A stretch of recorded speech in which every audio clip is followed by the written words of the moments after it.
ఈ రోజు కథ మృత్యుంజయ నారింజ రహస్యం.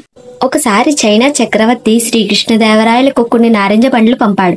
అవి ప్రత్యేకమైన నారింజ పండ్లని, వాటిని తిన్నవాళ్ళు మృత్యుంజయులవుతారని వాటిని తీసుకొచ్చిన చైనా రాజప్రతినిధి దేవరాయలకు విన్నవించాడు.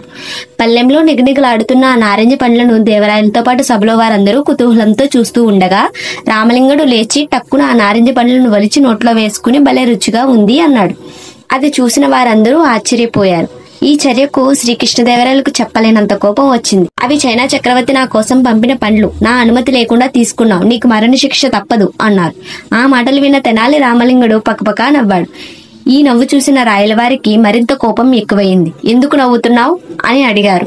నవ్వక ఏం చేయమంటారు ప్రభు, ఏ పండ్లు తింటే మృత్యుంజయులవుతారని చెప్పారో ఆ పండ్లు నోట్లో వేసుకోగానే నాకు మరణదండం విధించారు. మరి ఆ పండ్ల మహిమ ఉన్నట్టా లేనట్టా అని రామలింగుడు నవ్వుతూ అడిగాడు. ఈ మాటలతో రాయలకు నవ్వు మొలకెత్తడంతో ఆయనతో పాటు సభలో ఉన్న వారందరూ నవ్వారు.